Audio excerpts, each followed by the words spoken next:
বান্দারে, হাজার গুনাহ যদি একদিকে হয়, মনে রাখিস তুই সর্বদা তোর গুনার সীমার চাইতে আমি রবের রহমতের সীমা অনেক বিশাল। তোর কাছে পৃথিবীটা অনেক বড়। বিজ্ঞানের উন্নতির জগতে যখন তুই দেখবি এই পৃথিবীকে গিলে খেয়ে ফেলার মতো অনেক গ্রহ নক্ষত্র আছে, বান্দা আমি তোর কাছে চাই। বান্দা বলে, আল্লাহ কি চাও? সব তো তুমিই দিয়েছ, তোমার আবার কি লাগে?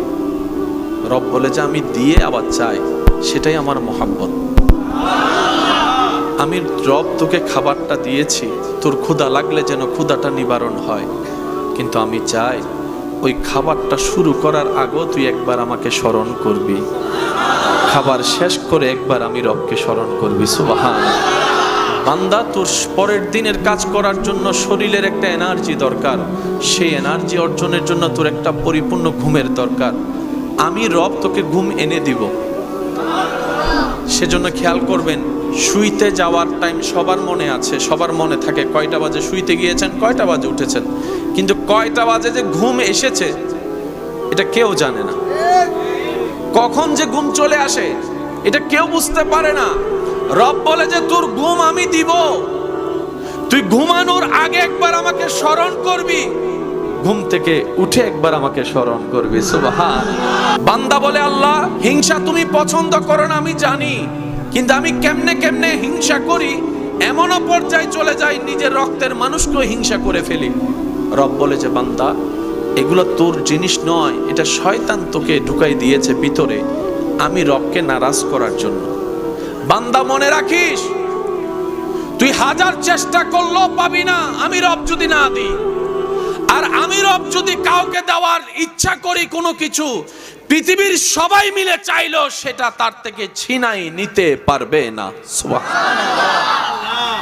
টার্গেট ফিল আপ হলেই বেতন, টার্গেট ফিল আপ না হলে, আল্লাহ তাআলা বলে যে ফিল আপ না হলেও চাকরি রাখবো, তোর বেতন বন্ধ করব না। শুধু তাই নয়, তোকে পুরস্কার দিব এমন জিনিস যেটা পৃথিবীর 1 কোটি বার বিক্রি করলো সেই জিনিস তুই কিনতেও পারবি না, বানাইতেও পারবি না। আল্লাহ আমি তো চাকরি ফিল আপ করতে পারি নাই, এরপরও পুরস্কার দিবা। রব বলে যে এটাই তো তোদেরকে বুঝাতে চাচ্ছি। মা গাররাকা বিরাব্বিকাল কারীম, কোথায় যাচ্ছিস আমি রবকে ফেলে? পৃথিবীর এমন কোন জিনিস তোর প্রিয় হয়ে গেল আমি রবকে ভুলে গেলি তুই বান্দা?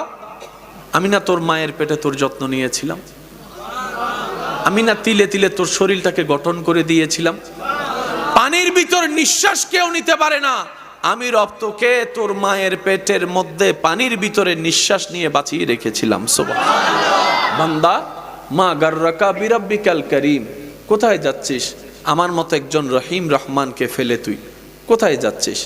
একদিন তো কুল্লু নাফসিন যায়িকাতুল মউতের মাধ্যমে ইন্না লিল্লাহি ওয়া ইন্না ইলাইহি রাজিউনের মাধ্যমে তো আমার কাছে তোকে ফিরতেই হবে, তোর চা না চা আসতেই হবে।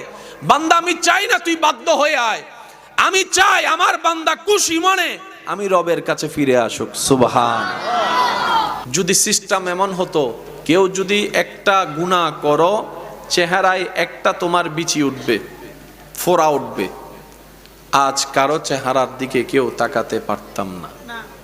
যদি রব সিস্টেম করতেন এটা, আমি রবকে একবার নারাজ করবা, তোমার শরীর থেকে এই ধরনের লক্ষণ দেখা যাবে যেটা সমাজে প্রকাশ করাটাই লজ্জাকর হবে, দুর্গন্ধ বের হবে, আজকে কেউ কারো পাশে বসতে পারতাম না। হাজার অপরাধ করেও এখনো যে ছায়া তলে বসে আছি রহমতের, এটা রহমানের দরবার বলেই পারছি, আমাদের রব রহিম বলেই পারছি। রব বলে বান্দা, দুনিয়ার মানুষ অপরাধীদেরকে খুঁজতে থাকে, ডাকতে থাকে, ধরতে থাকে সাজা দেওয়ার জন্য, আর আমি রহমান গুনাহগারদেরকে ডাকতে থাকি ক্ষমা করে দেওয়ার জন্য। সুবহানাল্লাহ। দুনিয়ার মানুষ অপরাধীদেরকে ধরতে থাকে সাজার মঞ্চে পৌঁছায় দেওয়ার জন্য, ফাঁসির মঞ্চে পৌঁছায় দেওয়ার জন্য, রব্বুল আলামিন বলে আমি শ্রেষ্ঠ শ্রেষ্ঠ পাপীদেরকে সুযোগ দিতে থাকি, ডাকতে থাকি আমার রহমতের দিকে, জান্নাতে একটা ঘর দেওয়ার জন্য। সুবহানাল্লাহ। সত্যি করে একটা কথা বলেন, প্রত্যেক মাসে যে ঘরে বাজারটা হয়, যে টাকা দিয়ে, যে পরিশ্রম দিয়ে। আপনার কি ইনকাম করার পরিবেশ না থাকলেও আল্লাহ কি খাওয়াইতো না? বলেন না, খাবারটা কি আসলে টাকা দিয়ে আসে? অনেক এমন শিল্পপতি আছে, টাকার কোনো অভাব নাই, টেবিল ভর্তি খাবার আছে, কিন্তু খাবার অনুমতি নেই। একটু বলেন না, বলেন না। হাজার কোটি টাকার মালিক, টেবিল ভর্তি খাবার, খাইতে পারে না। স্যার একটু খান, আপনার জন্য রান্না করেছি, বলে যে না, ডাক্তার নিষেধ করেছে। এটা খান, ডাক্তার নিষেধ করেছে। ওইটা খান, ডাক্তার নিষেধ করেছে। খাবার তো সামনে, পেটে ক্ষুধাও আছে, খেতে তো পারে না। টাকা থাকলে খাওয়া হয় না, রবের এজাজত লাগে। কথা বলেন ঠিক কিনা? আবার অন্যদিকে দেখেন, টাকা পয়সা তেমন কিছু নাই, নুন দিয়া, ভাত দিয়া, শাক দিয়া খাইয়া নাকটাই না ঘুমাইতেছে। অনেকে নরম বিছানায় যে শান্তির ঘুম ঘুমাতে পারে না। এমন অনেক বান্দা আছে রোদের মধ্যে, রিকশার মধ্যে, গাছের ছায়ায় বসে লম্বা ঘুম, নাক টেনে টেনে। আমাদের একটু বুঝটা খোলা দরকার। আমরা মনে করি এগুলা দিয়ে আসে। আপনি বলতে পারেন টাকা দিয়ে সব হয়, আপনি নিজে প্রশ্ন করেন, টাকা দিয়ে কিচ্ছু হয় না, কিচ্ছু হয় না, কিচ্ছু হয় না। ওই টাকার ইনকামের উপর যখন রবের রহমত হয়, তখন সেটা দিয়ে অনেক কিছু হয়ে যায়। আপনার অনেক ব্যস্ততা, তারপর আপনি আজানের ডাকে সাড়া দিয়ে নামাজে দাঁড়ায় গেলেন। আপনি মনে করছেন এটা আমার দায়িত্ব, নামাজ পড়া আমার দায়িত্ব। আপনি মনে করছেন পড়তে হবে, না হয় জাহান্নামে যাব, আযাব হবে, আর পড়লে সওয়াব হবে। বেশিরভাগ মানুষের যে চিন্তা। আপনি আপনার ডিউটি পালন করতে নামাজে গেলেন, আপনি জানেনও না আপনার রব আপনার মাথার উপর একজন ফেরেশতা দাঁড় করে দিয়েছেন। আপনি যতক্ষণ নামাজে দাঁড়ালেন, নামাজে রুকু সিজদা করলেন, ততক্ষণ পর্যন্ত নামাজের মাথার উপরে থাকা সেই ফেরেশতা রবের কাছে নামাজির পক্ষ হয়ে ক্ষমা চাইতে থাকে। আল্লাহ গো, নামাজে দাঁড়ানো মানে তো তোমার দরবারে হাজিরা দেওয়া। সুবহানাল্লাহ। আল্লাহ, কোরআন তেলাওয়াত করা মানে তো তোমার সাথে কথা বলা। আল্লাহ, রুকু করা মানে তো তোমার দরবারে অহংকারকে মিটিয়ে দিয়ে ঝুঁকিয়ে যাওয়া। আল্লাহ, সিজদা করা মানে আমিত্ব অহংকার সব বিলীন করে নিজেকে পানির সাথে মাটির সাথে মিশাই দিয়ে বান্দা তোমার দরবারে ঝুঁকে যাওয়া। আল্লাহ গো, যে তোমার দরবারে ঝুঁকে সে তো খালি হাতে যেতে পারে না, যে তোমার দরবারে ঝুঁকে সে তো কখনো ব্যর্থ হতে পারে না, যে তোমার দরবারে ঝুঁকে সে তো কখনো জাহান্নামী হতে পারে না। আল্লাহ গো, তোমার দয়ার তো সীমা নাই। সে না বুঝে অনেক ভুল করেছে, বন্ধু বান্ধবের পাল্লায় পড়ে অনেক ভুল করেছে, নিজের নফসের চাহিদাকে মিটাতে গিয়ে অনেক ভুল করেছে। আল্লাহ, তার তো অতীত পাল্টানোর ক্ষমতা নাই। তুমি চাইলে তো তার অতীত পাল্টাই দিতে পারো, অতীত পাল্টাই দিতে পারো। আল্লাহ, এই নামাজিকে তুমি মাফ করে দাও। আপনি নামাজ পড়ছেন আপনার ধ্যানে, এদিকে আপনাকে বাঁচানোর জন্য আপনার রব নিজে থেকেই ফেরেশতা পাঠিয়ে সুপারিশ করে আপনার গুনাহ মাফ করে দিচ্ছেন। সুবহানাল্লাহ। খুব দ্রুত গতিতে আমাদের হায়াত শেষ হয়ে যাচ্ছে। চোখের পলকেই কেমন জানি সকাল সন্ধ্যা হয়ে যায়। শনিবার কেমন জানি দ্রুত গতিতে বৃহস্পতিবার পার হয়ে শুক্রবারে জুমার দিনে চলে আসে। কল্পনার বাইরেই চিন্তা করা, ভাবনা করার আগেই আমাদের জন্য আল্লাহ তাআলা যতটুক হায়াতের ভিসা বাজেট করেছেন, বাজেট করে দিয়েছেন, এই সময়গুলা শেষ হয়ে যাচ্ছে। আপনারাও হয়তো আমি অধমের সাথে একমত পোষণ করবেন, এই হায়াতকে পরকালে সুখে থাকার জন্য, শান্তিতে থাকার জন্য যেই পরিমাণ, যেইভাবে কাজে লাগানোর দরকার ছিল, আপনি, আমি, আমরা কেউ সেভাবে পরিপূর্ণভাবে কাজে লাগাতে কেউ পারিনি। মনে হয় অর্জন করেছি অনেক কিছুই, মনে হয় দুনিয়াতে থেকেছি অনেক বছর। এই ধারণা কম বেশি সব মানুষের মাথায় আসে। অনেকে তো এমনও চিন্তা করে সময় যাচ্ছে না কেন, সময় কাটছে না কেন বলে আফসোস করে। কিন্তু যারা আইসিইউতে আছে, এই সমস্ত মানুষরা একটা সেকেন্ড বাঁচার জন্য কত ফরিয়াদ করতেছে। আল্লাহ তাআলা যেই লক্ষ্যে আমাদেরকে পাঠিয়েছেন, আমরা কিন্তু কেউ সেই লক্ষ্যটা পরিপূর্ণ করতে পারিনি। টার্গেট পরিপূর্ণ না হলে কখনো পুরস্কার দেওয়া হয়। টার্গেট পরিপূর্ণ না হলে 1, 2 বার 3 বার ফেল করলে তাকে আর কোম্পানিতে চাকরিতে রাখা হয়। টার্গেট পরিপূর্ণ করতে না পারলে সে আর ইনকাম করতে। সৌভাগ্য আমাদের এত মহান, আমাদের রব হচ্ছেন রব্বুল আলামিন। পিছন পর্যন্ত শুনতে চাই রবের প্রশংসায় সুবহানাল্লাহর আওয়াজ, আরো জোরে, আর একটু মহাব্বতের আওয়াজে। সৌভাগ্য আমাদের এত মহান, আমাদের রব রব্বুল আলামিন, আমাদের নবী রাহমাতুল লিল আলামিন। টার্গেট ফিল আপ না হলে কখনো তাকে পুরস্কার দেওয়া, সুযোগ দেওয়া হয় একবার, দুইবার, তিনবার, এরপরে কোম্পানি তাকে রাখতে চায়। কারণ যার কারণে লস হয় তাকে রাখবে কেন? অনেকে একটা কথা বলে, আত্মীয়তার সম্পর্ক বাহিরে, ব্যবসা ব্যবসার জায়গায়, চাকরি চাকরির জায়গায়। আল্লাহ তাআলা আমাদের সবাইকে একটা টার্গেটে পাঠিয়েছেন, ওয়ামা খালাকতুল জিন্না ওয়াল ইনসা ইল্লা লিয়াবুদুন। রবের ইবাদত করে 24টা ঘন্টায় জীবন যাপন করে রবকে খুশি করে চলা, রবকে খুশি করে দিন করা, রবকে খুশি করে রাত উদযাপন করা, রবকে খুশি করতে করতেই একদিন শেষ নিঃশ্বাস নিয়ে বিদায় নেওয়া। আমরা টার্গেটকেও পরিপূর্ণ করতে, একটু জোরে বলেন, আমরা সকালেও ফেল, দুপুরও, বিকালে, রাতে, শনিবারে, বৃহস্পতিবারে, শুক্রবারে, ঈদের দিনও, রমজানেও, হজের দিনও, কোরবানির দিনও আমরা বেশিরভাগ সময় টার্গেটে ফেলে আছি। কিন্তু রব এত দয়াবান, বারবার ফেল করার পরও রব ডাক দিয়ে বলে, বান্দারে লা তাকনাতু মির রাহমাতিল্লাহ, আমি আল্লাহর রহমত থেকে নিরাশ হইস না, মন ছোট করিস না। টার্গেট ফিল আপ করতে না পেরে যত গুনাহ করেছিস তুই তওবা কর, আমি আল্লাহ ক্ষমা করে দিতে রাজি আছি। সুবহান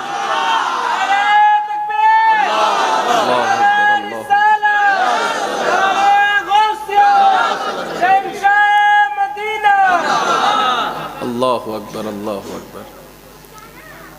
আল্লাহ, আমার চাকরি কি চলে যাবে? রব বলে যে না, দুনিয়ার মালিকে তোকে চাকরি থেকে বের করে দিবে, বেতন বন্ধ করে দিবে। আমি হচ্ছে আসল মালিক, যে তুই নামাজ না পড়লেও রিজিকের বেতন দিই। আমার মনে হয় আওয়াজটা আর একটু বড় হবে। আমার মতো পাপী যারা আছেন, রবের দয়াকে অনুভব করার চেষ্টা আছে, তারা মন খুলে বলেন সুবহানাল্লাহ। আশেপাশের আওয়াজগুলো যদি না হয় একটু ভালো হয়, মেহেরবানি আপনারা একটু খেয়াল করবেন, মেহেরবানি। পিছন পর্যন্ত আমার আওয়াজ কি সবাই শুনতে পাচ্ছেন? হাত তুলে একটু দেখান, শুনতে পাচ্ছেন? মাশাআল্লাহ, মাশাআল্লাহ। আমি আস্তে বলবো, আপনারা জোরে বলতে হবে। দেখি কিভাবে বলবেন, একটু জোরে বলেন তো সুবহানাল্লাহ, মাশাআল্লাহ। আরেকটু জোরে, দিল খুশি হয়ে রবের প্রশংসায় বলেন সুবহানাল্লাহ। আল্লাহ, আমি তো টার্গেট ফিল আপ করতে পারিনি, চাকরি কি চলে যাবে? রব বলে যে না, আমি বেতন দিতেই থাকবো, আমি রিজিক দিতেই থাকবো, আমি খাবার দিতেই থাকবো, আমি রহমত দিতেই থাকবো, আমি দয়া করতেই থাকবো। আল্লাহ, আমি তো টার্গেট ফিল আপ করতে পারিনি, 5 ওয়াক্ত যে নামাজের টার্গেট সেটাও তো পারি না, সত্য কথা বলার যে টার্গেট সেটাও তো পারি না। আল্লাহ, রাগ কন্ট্রোল করার যে, এটাও পারি না। আল্লাহ, অন্যের গীবত করা থেকে জবান হেফাজত করা সেটাও পারি না। আল্লাহ, আমি পারি না লিস্টিটা অনেক লম্বা, আমার না পারার লিস্টিটা মহা লম্বা, কিন্তু পারার লিস্টি যা আছে সেটার উপর আমার কোনো এতেমাদ নাই। কারণ আমি নামাজ পড়েছি, কিন্তু সেই নামাজে আমার কি রকম হয়েছে আমি ভালো করে জানি। যখন দাঁড়িয়েছিলাম সূরা ফাতিহা পড়ছি, তখন অন্য ধ্যানে ছিলাম আমার মন। যখন রুকু সিজদা করেছি, কেমন জানি অন্য জগতে আমার মন চলে গিয়েছে। আমি পরিপূর্ণভাবে তোমার দিকে স্মরণ দিতে পারিনি মওলা। আল্লাহ, যা আছে সেটার উপরও আমার কোনো এতেমাদ নাই, কারণ আমি পরিপূর্ণ করতে জানিনি। রব বলে, বান্দা, চেষ্টা করেছিস তো, এটাই আমি রব খুশি হয়ে যাব। সুবহান। তুই পরিপূর্ণ পারবি না সেটা রব আমি আগে থেকেই জানি। গুনাহ তার তোর সকালে দুপুর রাতে হবে সেটা আমি রব ভালো করে জানি। সময়ের পরিবর্তনে গুনাহ করাটা সহজ হয়ে যাবে সেটাও আমি রব জানি। বান্দারে, হাজার গুনাহ যদি একদিকে হয়, মনে রাখিস তুই সর্বদা তোর গুনার সীমার চাইতে আমি রবের রহমতের সীমা অনেক বিশাল, অনেক বিশাল। তোর কাছে পৃথিবীটা অনেক বড়। বিজ্ঞানের উন্নতির জগতে যখন তুই দেখবি এই পৃথিবীকে গিলে খেয়ে ফেলার মতো অনেক গ্রহ নক্ষত্র আছে। বান্দা, আমি তোর কাছে চাই। বান্দা বলে, আল্লাহ কি চাও? সব তো তুমিই দিয়েছ, তোমার আবার কি লাগে? রব বলে যে আমি দিয়ে আবার চাই, সেটাই আমার মহাব্বত। আমি রব তোকে খাবারটা দিয়েছি, তোর ক্ষুধা লাগলে যেন ক্ষুধাটা নিবারণ হয়, কিন্তু আমি চাই ওই খাবারটা শুরু করার আগেও তুই একবার আমাকে স্মরণ করবি, খাবার শেষ করে একবার আমি রবকে স্মরণ করবি। সুবহান। বান্দা, তোর পরের দিনের কাজ করার জন্য শরীরের একটা এনার্জি দরকার। সেই এনার্জি অর্জনের জন্য তোর একটা পরিপূর্ণ ঘুমের দরকার। আমি রব তোকে ঘুম এনে দিব। সেজন্য খেয়াল করবেন, শুইতে যাওয়ার টাইম সবার মনে আছে, সবার মনে থাকে কয়টা বাজে শুইতে গিয়েছেন, কয়টা বাজে উঠেছেন, কিন্তু কয়টা বাজে যে ঘুম এসেছে এটা কেউ জানে না। কখন যে ঘুম চলে আসে এটা কেউ বুঝতে পারে না। রব বলে যে তোর ঘুম আমি দিব, তুই ঘুমানোর আগে একবার আমাকে স্মরণ করবি, ঘুম থেকে উঠে একবার আমাকে স্মরণ করবি। সুবহান। বান্দা, আমি চাই তোর প্রত্যেকটা কাজে তুই আমাকে স্মরণ করে শুরু কর, আমাকে স্মরণ করে তুই শেষ কর, তাহলে তোর কাজটাও হবে, বরকতও হবে, আখিরাতের জন্য পাথিও সওয়াবও হয়ে যাবে। সুবহান। আল্লাহ আর কি দিব তোমার জন্য? রব বলে যে যা যতটুক যাকে দিব সে ততটুক পেয়ে যেন আমি রবের দরবারে মন থেকে শুকরিয়া করে, মন থেকে খুশি হয়ে আমি রবের শুকরিয়া করে। সুবহান আল্লাহ। আমি কাকে কি দিচ্ছি সেদিকে দেখে হিংসা করার দরকার নেই। আমি রব, যারে যা মন চায় তা দিব, তুই হিংসা করার কে? বান্দা বলে, আল্লাহ হিংসা তুমি পছন্দ করো না আমি জানি, কিন্তু আমি কেমনে কেমনে হিংসা করি এমনও পর্যায়ে চলে যাই নিজের রক্তের মানুষকেও হিংসা করে ফেলি। রব বলে যে বান্দা, এগুলো তোর জিনিস নয়, এটা শয়তান তোকে ঢুকাই দিয়েছে ভিতরে আমি রবকে নারাজ করার জন্য। বান্দা মনে রাখিস, তুই হাজার চেষ্টা করলেও পাবি না আমি রব যদি না দিই। আর আমি রব যদি কাউকে দেওয়ার ইচ্ছা করি কোনো কিছু, পৃথিবীর সবাই মিলে চাইলেও সেটা তার থেকে ছিনাই নিতে পারবে না।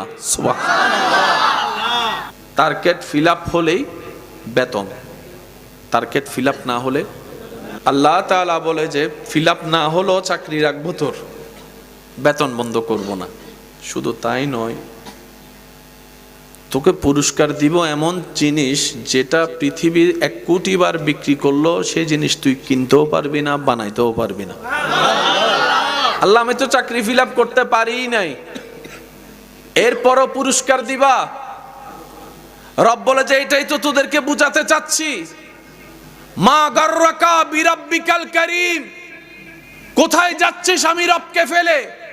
পৃথিবীর এমন কোন জিনিস তোর প্রিয় হয়ে গেল আমি রবকে ভুলে গেলি? তুই বান্দা, আমি না তোর মায়ের পেটে তোর যত্ন নিয়েছিলাম, আমি না তিলে তিলে তোর শরীরটাকে গঠন করে দিয়েছিলাম, পানির ভিতর নিঃশ্বাস কেউ নিতে পারে না, আমি রব তোকে তোর মায়ের পেটের মধ্যে পানির ভিতরে নিঃশ্বাস নিয়ে বাঁচিয়ে রেখেছিলাম। সুবহানাল্লাহ। বান্দা, মা গাররাকা বিরাব্বিকাল কারীম, কোথায় যাচ্ছিস আমার মতো একজন রহিম রহমানকে ফেলে? তুই কোথায় যাচ্ছিস?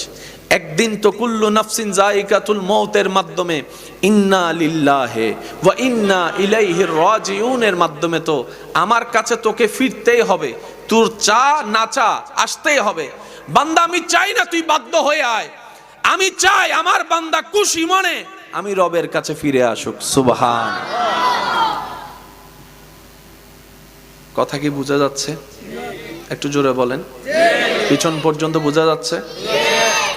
এমন মালিক আর নাই, এমন মালিক আর নাই যিনি পরিশ্রম করা ছাড়া বেতন দেয়। সুবহানাল্লাহ। পরিশ্রম করলে কল্পনার চাইতে বেশি দেয়। যেখানে যে চাকরি করি বাৎসরিক বোনাস কয়বার? একটু জোরে বলি। 2 ঈদে 2 বার। আমার যদি বলতে ভুল না হয় তাহলে মূলের অর্ধেক, যেটা মূল বেতন সেটার মনে হয় অর্ধেক দেওয়া হয়। তাও বরাবর সময় সবাই পায়। কত শ্রমিকের 3-4 মাসের 5 মাসের বেতন আটকে আছে, দেখার মতো কেউ। দুনিয়ার বস বেতন দেয়, বেতনের বোনাস দেয় বছরে 2 বার। রব্বুল আলামিন বলে আমি মালিকের গোলামি যদি পরিপূর্ণভাবে করতে পারো দিল থেকে, এই বোনাস তোমাকে প্রত্যেক মিনিটে মিনিটে দেওয়া হবে, মিনিটে মিনিটে দেওয়া হবে। আল্লাহ বাৎসরিক বেতনের অর্ধেক দেয়, তুমি কতটুক দিবা? রব বলে মান জাআ বিল হাসানাতে ফালাহু আশরু আমসালিহা। তুমি আমাকে 1 দিবা, সর্বনিম্ন আমি 10 দিব, 10 দিব, 10 গুণ দিব। সুবহানাল্লাহ। যদি আরো বেশি পছন্দ করাতে পারো আমি 700 গুণ দিব, আমি 7000 গুণ দিব, আমি 7 লাখ গুণ দিব। যদি আরো বেশি খুশি করতে পারো একটা কাজের বিনিময়ে, একটা সওয়াবের বিনিময়ে বেগাইরে হিসাব, হিসাব ছাড়াই দান করব, হিসাব ছাড়াই দান করব। শুধু তাই নয়, দুনিয়ার যেটা দেওয়া হয় সেটা কয়বার দেওয়া হয়? 1 বার দেওয়া হয়। রব বলে তুমি যদি আমার জন্য করতে পারো, সেটাকে যদি সদকায়ে জারিয়ার মধ্যে তুমি রাখতে পারো, বান্দা দুনিয়াতে থাকা অবস্থায় তো সেটার তুমি বেনিফিট পাবাই পাবা, পাবাই পাবা। যখন পৃথিবীর সবাই তোমাকে জোর করে ধরে অন্ধকার কবরে রেখে আসবে, কিয়ামত পর্যন্ত ওই কাজের সদকায়ে জারিয়ার সওয়াব আমি আল্লাহ তোমাকে দিতেই থাকবো। সুবহানাল্লাহ। আল্লাহ তাআলার ভান্ডারে কমতি বলে কোনো শব্দ নাই। এবার বলেন, আমরা কি পাই না নাকি নিতে জানি না? সবাই মিলে বললে একটু শুনলে ভালো লাগবে। এবার প্রশ্নটা আরেকবার করছি, একটু বুঝে শুনে উত্তর দিবেন। ভালো লাগে আমার, আরো ভালো লাগে নবীর লাম, নবীর দরুদ সালাম, নবীর দরুদ শরীফের আওয়াজ যেন বড় হয়, সবাই মিলে আল্লাহুম্মা সাল্লি আলা সাইয়্যিদিনা মুহাম্মাদিন, আল্লাহুম্মা সাল্লি আলা সাইয়্যিদিনা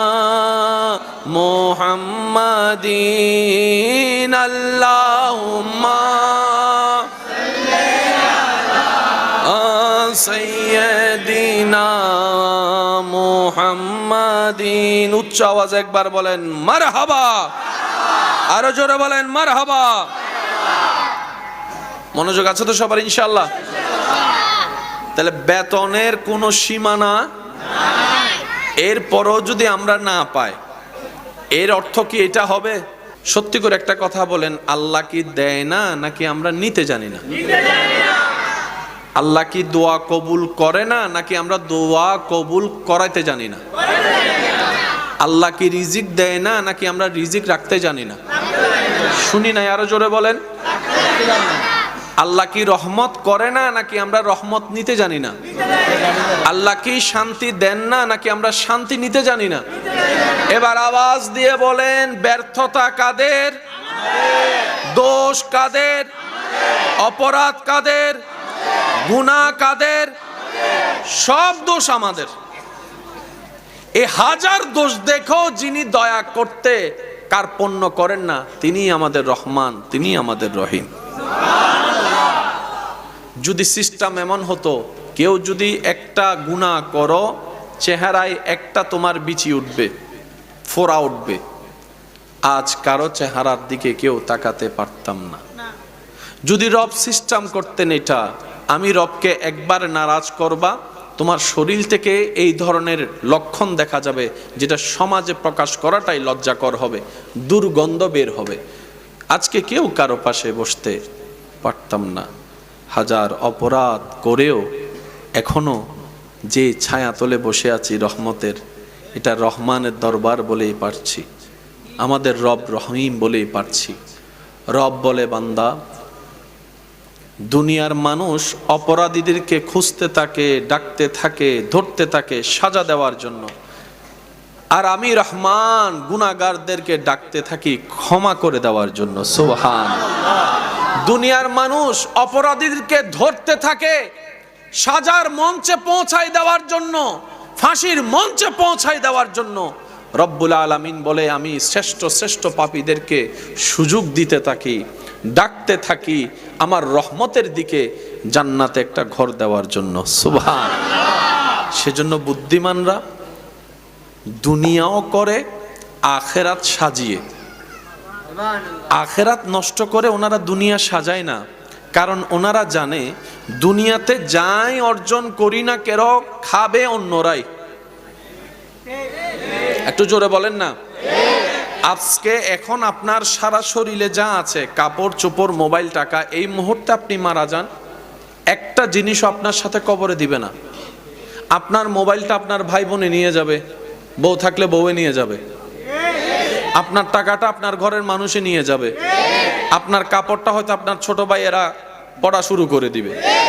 যা আপনার তাই অন্যের। সেজন্য বুদ্ধিমানরা দুনিয়াতে কোনো কিছুই নিজের মনে করে না। মনে রাখবেন আমার ইমানদার ভাইয়েরা, দুনিয়াতে আপনার আমার বলতে আছেই শুধু অল্প জিনিস। একটা আছে আমাদের নিজস্ব বলতে, সেটার নাম হচ্ছে নেক আমল, আর একটা হচ্ছে ঈমান। এই দুইটা জিনিস ছাড়া দুনিয়া থেকে কবরে নেওয়ার মতো আপনার আমার আপন বলতে কোনো জিনিস, আর সবগুলা হচ্ছে অন্যের। বলেন তো সবগুলা কি? সবাই মিলে বলেন, সবগুলা কি? নিজের বলতে কিছু, নিজের বলতে আছে শুধু ঈমান আর নেক আমল। সেজন্য বুদ্ধিমানরা ওই দুইটা অর্জন আগে করে, আর এগুলা এমনি এমনি চলতে থাকে। সত্যি করে একটা কথা বলেন, প্রত্যেক মাসে যে ঘরে বাজারটা হয়, যে টাকা দিয়ে, যে পরিশ্রম দিয়ে,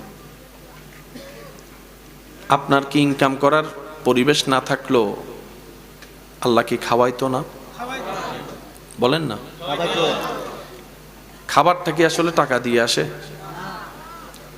অনেক এমন শিল্পপতি আছে, টাকার কোনো অভাব নাই, টেবিল ভর্তি খাবার আছে, কিন্তু খাবার অনুমতি নেই।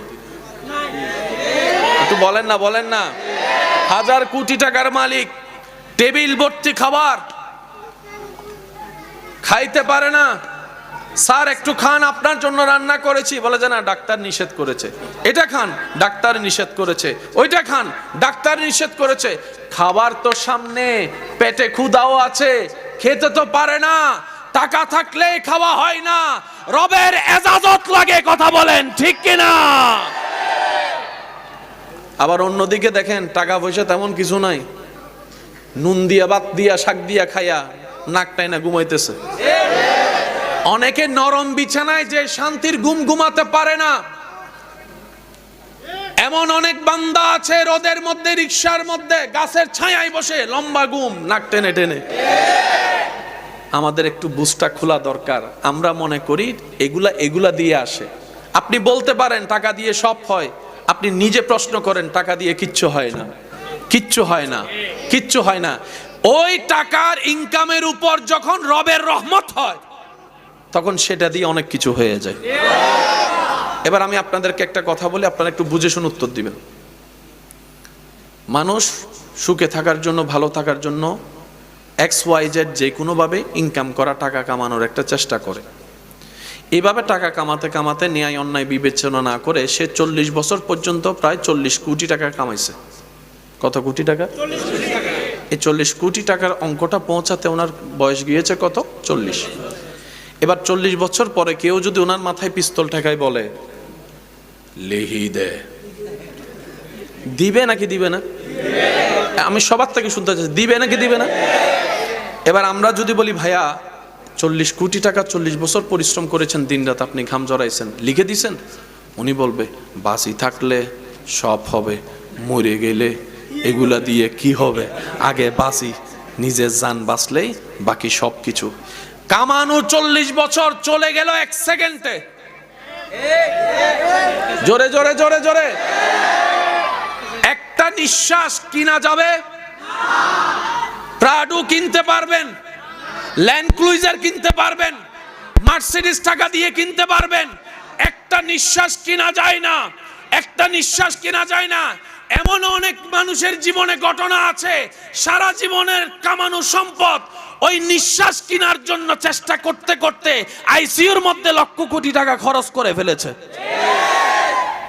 রবের, সবাই মিলে বলেন না রবের। এই রবের রহমত পাওয়ার জন্য আমাদের কিছু কাজ করার দরকার আছে না নাই? এই কিছু কাজগুলোর নামই হচ্ছে ইবাদত। সুবহানাল্লাহ বলবেন না? একটু জোরে বলেন। সুখ শান্তিতে থাকার জন্য একটা জিনিস দরকার, সেটা হচ্ছে রবের রহমত। বলেন রবের।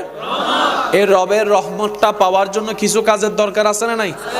এই কাজগুলাই হচ্ছে ইবাদত, যেগুলা বান্দা করলে রব খুশি হয়, রব খুশি হলে রহমত দেয়।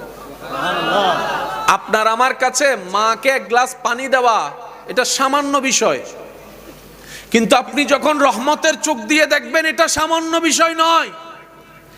এমনও হতে পারে আপনার মায়ের অন্তর খুশি করা, বাবার অন্তর খুশি করার আপনার একটা কাজ আপনার জীবনে অনেক বড় বড় বিপদ আল্লাহ পাক ক্যান্সেল করে দিয়েছেন শুধু মা বাবা খুশি হওয়ার জন্য। সুবহানাল্লাহ। ভবিষ্যতে বিপদ ক্যান্সেল করে দিয়েছেন আল্লাহ, বর্তমানে তো আমরা জানিও না, বুঝি না, আমরা তো হওয়ার পরে জানি। কথা বলেন না? আমরা তো কাঁটা ফুটার পরে না বুঝতে পারি কাঁটার ব্যথাটা কেমন, কিন্তু কাঁটা যে ফুটবো সেটা তকদিরে তো লেখা আছে অনেক আগেই।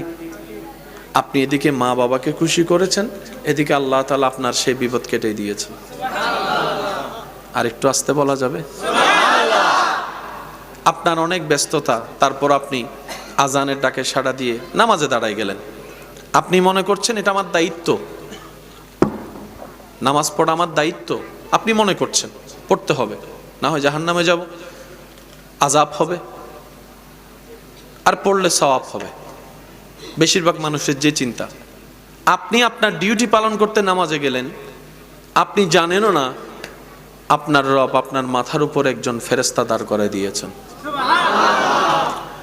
আপনি যতক্ষণ নামাজে দাঁড়ালেন, নামাজে রুকু সিজদা করলেন, ততক্ষণ পর্যন্ত নামাজের মাথার উপরে থাকা সেই ফেরেশতা রবের কাছে নামাজির পক্ষ হয়ে ক্ষমা চাইতে থাকে, আল্লাহ গো, নামাজে দাঁড়ানো মানে তো তোমার দরবারে হাজিরা দেওয়া। সুবহানাল্লাহ। আল্লাহ কোরআন তেলাওয়াত করা মানে তো তোমার সাথে কথা বলা। আল্লাহ রুকু করা মানে তো তোমার দরবারে অহংকারকে মিটিয়ে দিয়ে ঝুঁকিয়ে যাওয়া। আল্লাহ সিজদা করা মানে আমিত্ব অহংকার সব বিলীন করে নিজেকে পানির সাথে মাটির সাথে মিশাই দিয়ে বান্দা তোমার দরবারে ঝুঁকে যাওয়া। আল্লাহ গো, যে তোমার দরবারে ঝুঁকে সে তো খালি হাতে যেতে পারে না, যে তোমার দরবারে ঝুঁকে সে তো কখনো ব্যর্থ হতে পারে না, যে তোমার দরবারে ঝুঁকে সে তো কখনো জাহান্নামী হতে পারে না। আল্লাহ গো, তোমার দয়ার তো সীমা নাই। সে না বুঝে অনেক ভুল করেছে, বন্ধু বান্ধবের পাল্লায় পড়ে অনেক ভুল করেছে, নিজের নফসের চাহিদাকে মিটাতে গিয়ে অনেক ভুল করেছে। আল্লাহ, তার তো অতীত পাল্টানোর ক্ষমতা নাই, তুমি চাইলে তো তার অতীত পাল্টাই দিতে পারো, অতীত পাল্টাই দিতে পারো। আল্লাহ, এই নামাজিকে তুমি মাফ করে দাও। আপনি নামাজ পড়ছেন আপনার ধ্যানে, এদিকে আপনাকে বাঁচানোর জন্য আপনার রব নিজে থেকেই ফেরেশতা পাঠিয়ে সুপারিশ করে আপনার গুনাহ মাফ করে দিচ্ছেন। সুবহানাল্লাহ। তিনি এমন রহমান, তিনি আমাদের এমন রহমান যার দয়ার কোনো সীমা নাই। আর একটু জোরে বলেন, যার দয়ার কোনো সীমা নাই। আল্লাহ তাআলা বলে, বান্দা, মনোযোগ আছে তো সবার? আমি বেশিক্ষণ ডিস্টার্ব করব না, প্রথমেই বলেছি অল্প। আল্লাহ তাআলা বলে, বান্দা, তোর 24টা ঘন্টা আমি রবের রহমতের নজরের সামনে আছে। এবার বুঝবেন, এই যে আপনারা আমরা খাই, মুখটার মধ্যে যে খাবার নিই, মিষ্টি, তিতা, ঝাল, যার যেটাই লাগে, যখন জ্বর উঠে তখন জিহ্বাতে যতই স্বাদের খাবার দেন, সিডেঙ্গা হতা হতা হতা মুগুর ওয়াদ গিয়ে গুই হয় না, হয় না? মনোযোগ নাই ফাল্লান আর ভাই, সিডেঙ্গে মনোযোগ আছে না?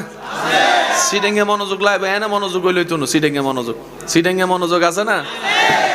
যার যত শক্তি আছে একবার বলেন তো আল্লাহ। এখান থেকে না আওয়াজটা বের হবে, এখান থেকে ডাকটা আসতে হবে, এখান থেকে চেষ্টা করবেন। শয়তান তো আসতে দিবে না, স্বাভাবিক। চেষ্টা করলে সমস্যা কি? অন্তত আমাদের চেষ্টা দেখেও যদি রব খুশি হয়ে যায়, সারা জীবনের গুনাহ তো মাফ করে দিতে পারে। বান্দা হিসেবে রবের রহমতকে স্মরণ করে, রবের দয়াকে স্মরণ করে, রবের অসীম কৃপাকে স্মরণ করে, সে রবের নাম স্মরণে মন দিল লাগিয়ে, দিলের গভীর থেকে, হয়তো জীবনে এভাবে ডাকা হয়নি, মন ভরে ডাকতে পারিনি নিজের স্রষ্টাকে। উনি বারবার ডেকেছেন, কে আছিস ক্ষমা চাওয়ার, ক্ষমা চা, আমি ক্ষমা করে দিতে রাজি আছি। উনি বারবার ডেকেছেন, কার রিজিক দরকার, আমি রবের কাছে চা, আমি তো রিজিকের মধ্যে বরকত করে দিব। সুবহান। আমাদের পক্ষ থেকে ডাকার মতো ডাকা হয় নাই। আজকে একটু চেষ্টা করব দিল থেকে ডাকার জন্য নিজের স্রষ্টাকে, নিজের রহমানকে, নিজের রহিমকে, নিজের গফফারকে, যিনি হাজার পাপের কথা জানার পরও সেই পাপগুলাকে গোপন করে রেখেছেন, সমাজ থেকে, পরিবার থেকে আমাদেরকে ইজ্জতে রেখেছেন। ওই রবকে মনের গভীর থেকে শ্রদ্ধা ভালোবাসা নিয়ে একবার ডাক দেন, আল্লাহ, ইয়া আল্লাহ, ইয়া আল্লাহ, ইয়া আল্লাহ, ইয়া আল্লাহ, ইয়া রহমান, ইয়া রহিম, ইয়া করিম, ইয়া গফফার, ইয়া সত্তার, ইয়া মালিক, ইয়া আজিজ, ইয়া রহমান, ইয়া আল্লাহ, ইয়া আল্লাহ, ইয়া আল্লাহ। আল্লাহ, ও গো আল্লাহ, ক্ষমা করে দাও, মাফ করে দাও। আল্লাহ, ও গো আল্লাহ, ক্ষমা করে দাও। মোহাব্বতের আওয়াজে আল্লাহ, ও গো আল্লাহ, ক্ষমা করে দাও, মাফ। জীবন মোদের যতদিন থাকিবে, সুপথে চালাও, মাফ করে দাও। আল্লাহ, ও গো আল্লাহ, ক্ষমা করে দাও, মাফ করে দাও। আল্লাহ, ও গো আল্লাহ, ক্ষমা করে দাও, মাফ করে দাও। উচ্চ আওয়াজ একবার বলেন আমিন। কষ্ট হচ্ছে না তো আমার ভাইদের?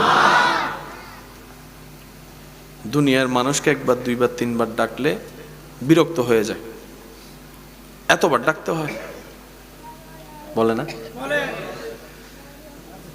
রব বলছেন, আল্লাহু আকবার, আল্লাহু আকবার, যিনি কুল কায়নাতের স্রষ্টা,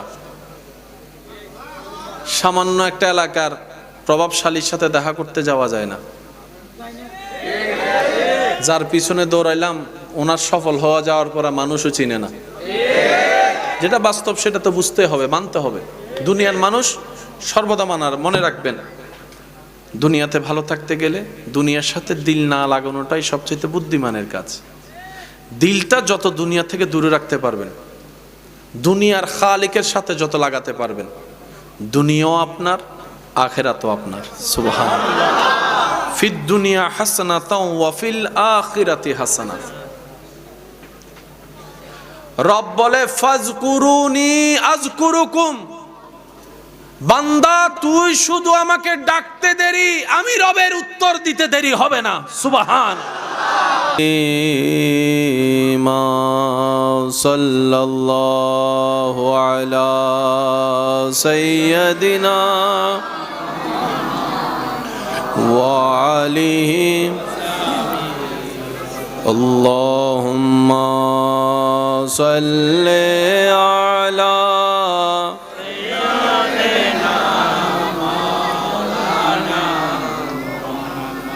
وعلى آل سيدنا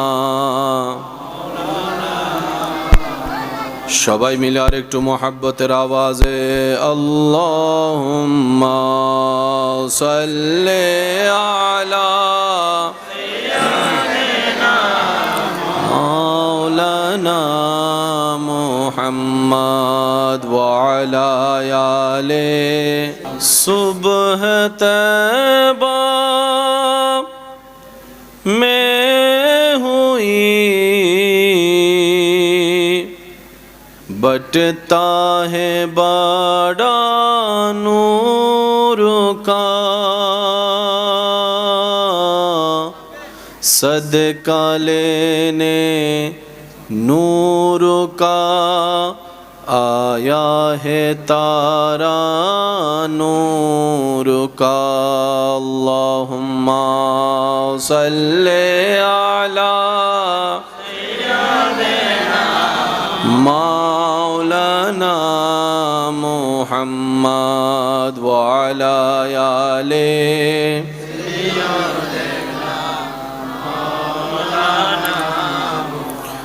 तेरी नस्ले पाक में है बच्चा बच्चा नूर का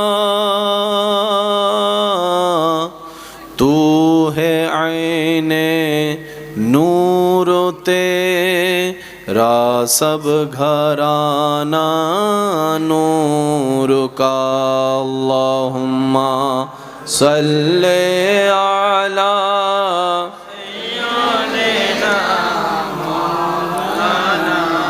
मुहम्मद व अला आले सय्यदिना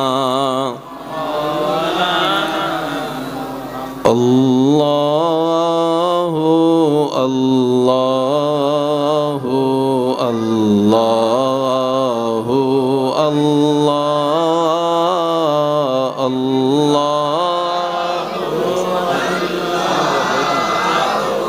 अल्लाहु अल्लाह সবাই কি আওয়াজে আল্লাহু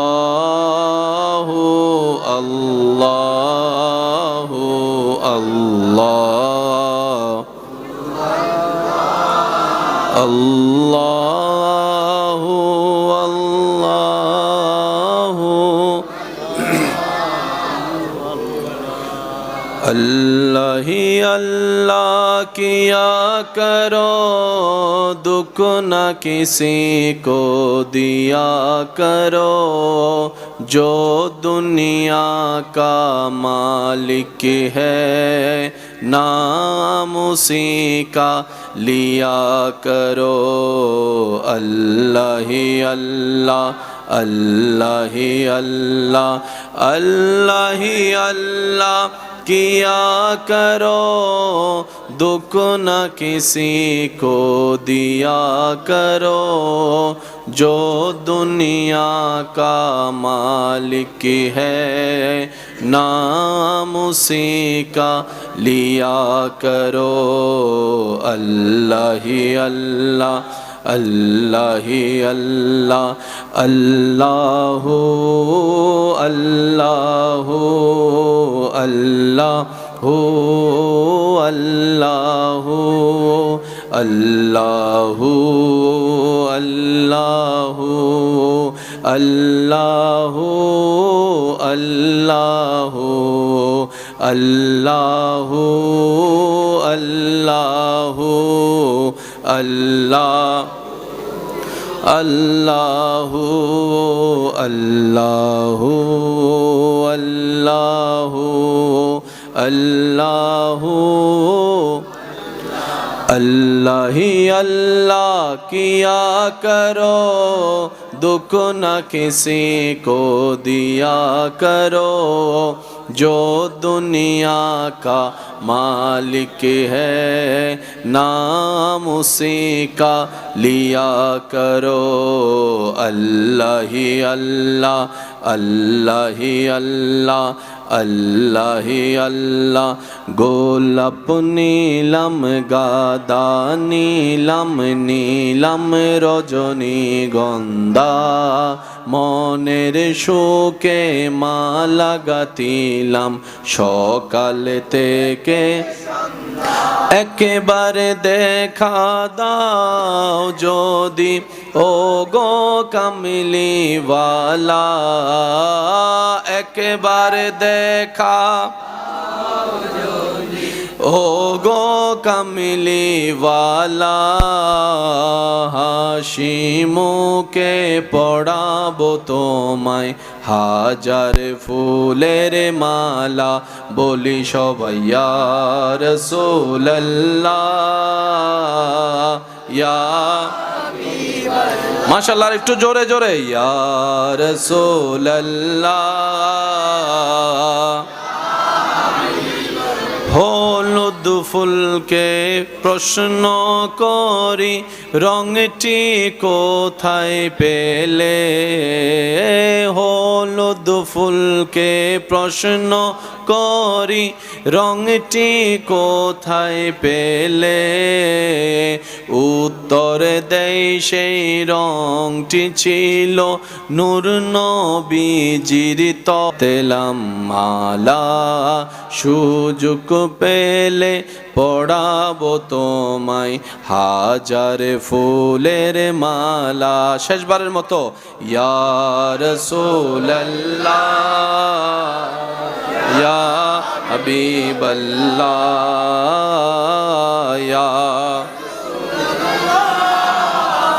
ইয়া হাবিব। অধ্যকার আশাকেনা মুস্তাফা সবাই বলি সাল্লাল্লাহু আলাইহি ওয়াসাল্লাম।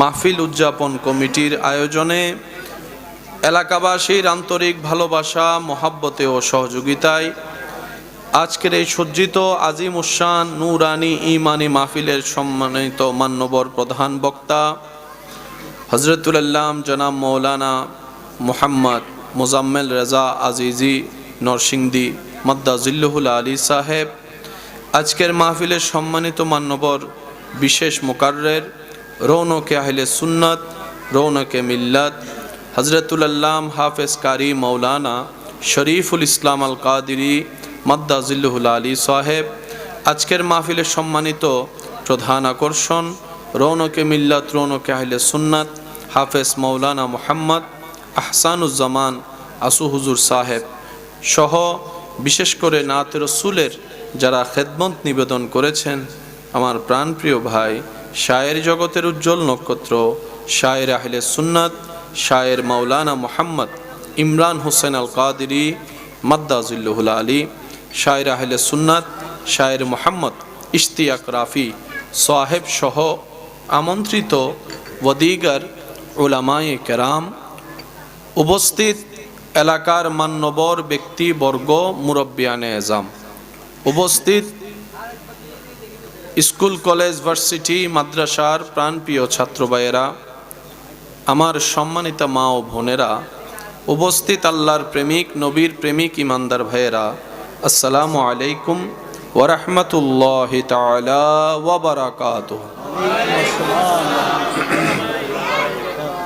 আপন আপন জায়গা থেকে সবাই রবের রহমতের দরবার থেকে রহমত ভিক্ষা পাওয়ার আশায় মোহাব্বতের আওয়াজে একবার বলি আলহামদুলিল্লাহ। আমার মনে হয় আপনারা চাইলে আওয়াজটা আর একটু বড় হবে, আর একটু বড় করে বলেন। আল্লাহ তাআলা দয়া করে আমাদের সবার জীবনের গুনাহ মাফ করে দিন।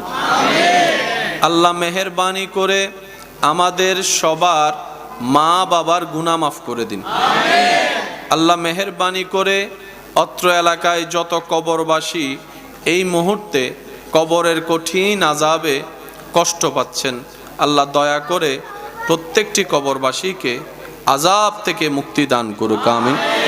বিনয়ের সাথে, শ্রদ্ধার সাথে সবার কাছে আমার নিবেদন থাকবে, যেইটুকু সময় আল্লাহ তাআলা আমি অধমকে বলার সুযোগ দিবেন, এই সময়টুকু সবাই একটু মনের কান দিয়ে শোনার চেষ্টা করবেন, বলি ইনশাআল্লাহ।